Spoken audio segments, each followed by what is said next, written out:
কারণ আপনারা যা দীর্ঘ 17 বছর আপনারা আপনার ভোটাধিকার থেকে বঞ্চিত ছিলেন। আপনারা কি ভোট দিতে পেরেছেন? বলেন, বা ভোট সেন্টারে যাইতে পারছেন?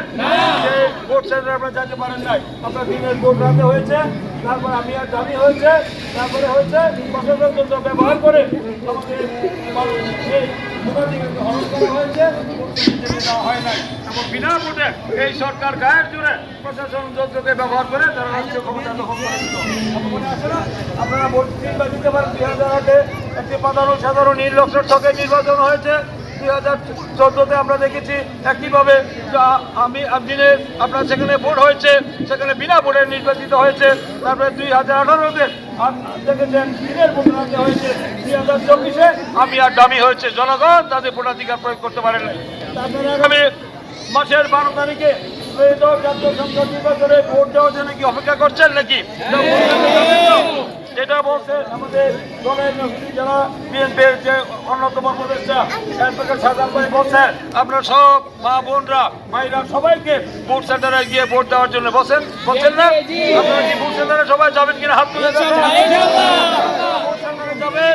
আপনাদের পবিত্র আমানত মূল্যবান ভোট, আমার ভোট আমি দিব, যাকে খুশি তাকে দিব, দেখে শুনে যোগ্য ব্যক্তিকে দিব, যোগ্য দলকে দিব।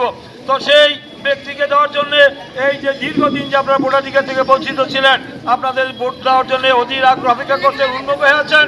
তাই আপনাদের ভোটটা তাকে দিবেন, সেটা আপনাদেরকে বিবেকের কাছে প্রশ্ন রেখে যারা বিগত দিনে আজকের যে মুক্ত বাংলাদেশ পেয়েছি, নতুন বাংলাদেশ পেয়েছি, গণতান্ত্রিক অধিকার পেয়েছি, এই যে আজকে এই যে বাংলাদেশে আইনের শাসন, বিচার বিভাগের স্বাধীনতা, ন্যায় বিচার, মানবাধিকার, স্বাধীনতা পেয়েছি, আজকে যে এই বক্তব্য রাখার সুযোগ পেয়েছি, এখানে মাঠের মধ্যে কোন দল সবচেয়ে বেশি অত্যাচারিত, নিপীড়িত, নির্যাতিত হয়েছে, কোন দলের নেতাকর্মীরা কারাগারে গিয়েছে, মার খেয়েছে, জেলে গিয়েছে, আমরা সবাই জানেন না?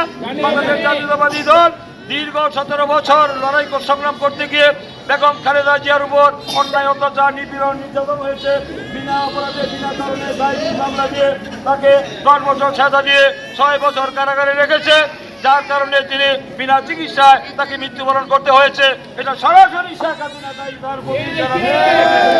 তারপরে আমাদেরকে তারেক রহমানকে নির্বাচনে পাঠিয়েছিল। তারা ভাবছিল যে বিএনপিকে ধ্বংস করে তারা চিরদিন ক্ষমতায় থাকবে। পৃথিবীর ইতিহাসে কেউ কোনো জনগণের অত্যাচার, নিপীড়ন, নির্যাতন করে নমরুদ, ফেরাউন, আইয়ুব, ইয়াহিয়া, টিক্কা, শেখ মুজিব, হিটলার, মুসলিনি এবং এই দেশের এরশাদ কোনো স্বৈরাচার টিকে থাকতে পারে না, পছন্দ করে না। যারা প্রতিহিংসা রাজনীতি করেছে তাদের কি পরিণতি হয়েছে। তাই শেখ হাসিনা এই আমাদের 2024-এর যে ঐতিহাসিক জুলাই অগাস্টে যে ছাত্রগণ পতন হয়েছে, 16 বছরের আন্দোলনের মধ্য দিয়ে মানুষের মধ্যে যে পুঞ্জীভূত দুঃখ বেদনা ছিল, সেই মানুষের আন্দোলন সংগ্রামের মধ্য দিয়ে দেশের যুব সমাজ, ছাত্র সমাজ এই ঐক্যবদ্ধ হয়ে এই দেশে একটি বিস্ফোরণ ঘটেছিল, যার কারণে এই ঐতিহাসিক ছাত্রগণ অভ্যুত্থানের মধ্য দিয়ে শেখ হাসিনা ফেসিবাদের পতন হয়েছে। শেখ হাসিনা বাংলাদেশ থেকে পালিয়ে যেতে বাধ্য হয়েছে। আজকে মুক্ত পরিবেশ পেয়েছি। আজকে দানবীয় সরকার, মাফিয়া সরকার, খনি সরকার, অবৈধ সরকার, অসাংবিধানিক সরকার, জালিম সরকার আজকে পতন হয়েছে। আজকে মুক্ত পরিবেশ পেয়েছি। এই মুক্ত পরিবেশ হওয়ার পিছনে নিরপেক্ষ সরকারের অধীনে একটি অবাধ, সুষ্ঠু, নিরপেক্ষ নির্বাচনের জন্য আমরা আন্দোলন করেছি। সেই আন্দোলন করতে গিয়ে আমাদের অত্যাচার, নির্যাতন হয়েছে। সেই অধিকার আদায় করতে গিয়ে যে দল যারা বেশি অত্যাচারিত, নির্যাতিত হয়েছে তাদের কাছে কি আমরা নিই না নাকি? যারা শহীদ হয়েছে আমাদের এই যে প্রায় 2000-এর বেশি, আবু সাইদ থেকে শুরু করে তাহমিদ, সুমন এবং ইমন সহ আমাদের 26 জন নিহত হয়েছে আন্দোলন সংগ্রামে। তারা তাদের রক্তের মধ্য দিয়ে তারা জীবন উৎসর্গ করেছেন, তারা শহীদ হয়েছেন, শাহাদত বরণ করেছেন। তাদের রক্তের মধ্য দিয়ে আজকে আমরা মুক্ত হয়েছি, আজকে নতুন বাংলাদেশ পেয়েছি। তাদের কাছে আমরা কি ঋণী না? সেখানে তারা যে হচ্ছে, তারা জীবন দিয়েছে, আমাদের বিএনপি পরিবারের 400 ভাই জীবন দিয়েছে শুধু জুলাই অগাস্টের আন্দোলনের মধ্য দিয়ে।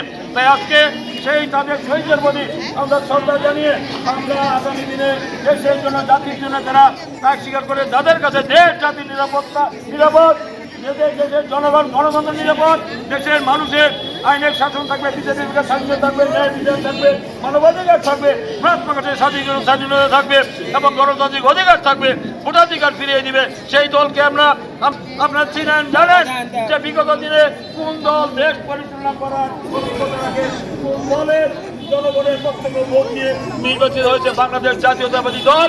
অতীতে আপনাদের ভোট দিয়ে 5 বার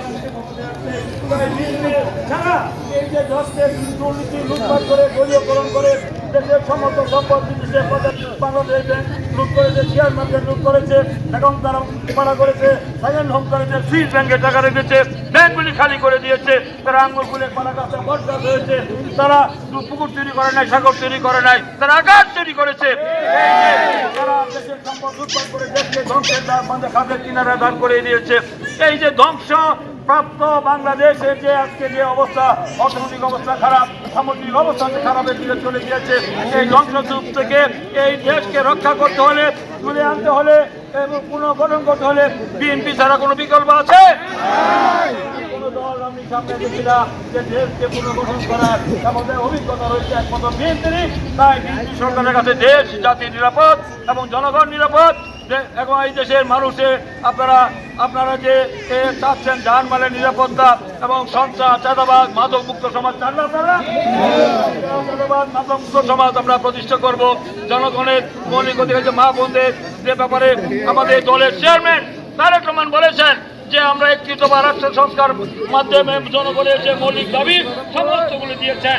বাংলাদেশের ইতিহাসে কোনো সরকার জনগণ ঠিক করবেন, জনগণের কল্যাণে মঙ্গলে জনগণের কাছে কি ধরনের তাদের প্রতিশ্রুতি অতীতকে দিতে পারে নাই তিনি দিয়েছেন।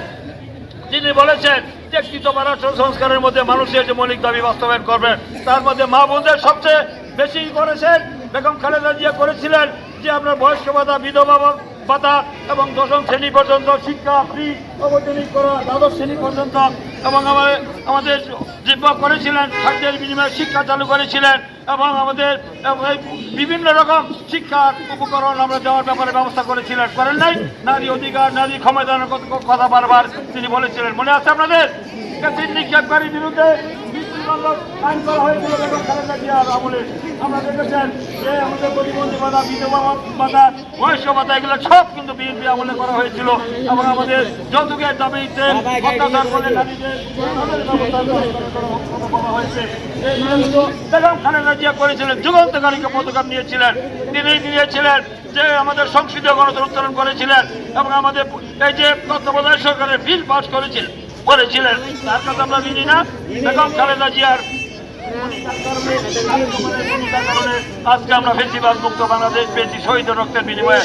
তাই আজকে বেগম খালেদা জিয়ার যোগ্য উত্তরসূরি বিএনপির চেয়ারম্যান তারেক রহমান বলেছেন, যদি আগামী দিনে জনগণ আমাদেরকে দেশ পরিচালনার দায়িত্ব দেয়, এই কথা বলে বক্তব্য শেষ করতে চায়, উনি কিন্তু ক্ষমতা কোথায় করে বসেন ক্ষমতা হলে মহান রব্বুল আলামিনের আর সকল রাজনৈতিক ক্ষমতা হলো এই দেশের জনগণের। এই রাষ্ট্রের মালিক দেশের জনগণ, এই ভূখণ্ডের মালিক দেশের জনগণ, এই দেশের মালিক দেশের জনগণ।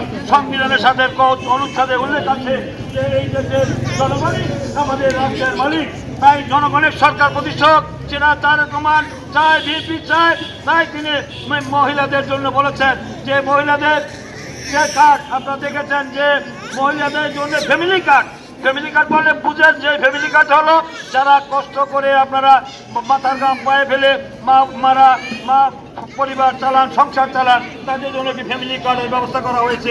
সেটা দেওয়া হবে 2500 টাকা নগদ অর্থ এবং সমপরিমাণ নিত্য প্রয়োজনীয় দ্রব্যমূল্য, চাল, ডাল, তেল, লবণ, পেঁয়াজ এগুলো দেওয়া হবে এবং সেখানে আপনাদের নিরাপত্তার ব্যাপারটা নিশ্চিত করা হবে। একজন মহিলা তারা তাদের যে অধিকার থেকে বঞ্চিত হবে না এবং